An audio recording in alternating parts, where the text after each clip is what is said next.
Kovai sports அகாடமியில் நடைபெற்ற 8வது ஜூனியர் மற்றும் சீனியர்களுக்கான அத்லெட்டிக் சாம்பியன்ஷிப் போட்டி.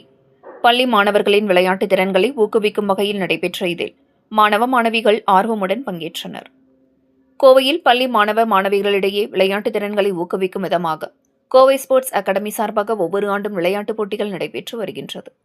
இதன் தொடர்ச்சியாக 8வது ஜூனியர் மற்றும் சீனியர்களுக்கான தடகள போட்டி கோவை நேரு ஸ்டேடியம் மைதான அரங்கில் நடைபெற்றது. கோவை ஸ்போர்ட்ஸ் அகாடமி சார்பாக 2 நாட்கள் நடைபெறவுள்ள போட்டிகளுக்கான துவக்க விழா கோவை ஸ்போர்ட்ஸ் அகாடமியின் நிறுவனர் பரசுராம் தலைமையில் நடைபெற்றது. இதில் சிறப்பு விருந்தினர்களாக மண்டல PF ஆணையர் Pranav, Sunsmart Saravanan, Rotary Club Industrial City தலைவர் திருப்பதி ஆகியோர் கலந்து கொண்டு போட்டிகளை துவக்கி வைத்தனர். ஜூனியர் மற்றும் சீனியர் பிரிவுகளில் நடைபெற்ற இதில் ஓட்டப்பந்தயம், நீளம் தாண்டுதல், தொடர் ஓட்டம், உயரம் தாண்டுதல், ஈட்டி எறிதல், குண்டு எறிதல் உள்ளிட்ட பல்வேறு போட்டிகள் நடைபெற்றது. இதில் கோவை உள்பட பல்வேறு பகுதிகளில் இருந்து 1000க்கும் மேற்பட்ட பள்ளி மாணவ மாணவிகள் கலந்து கொண்டனர்.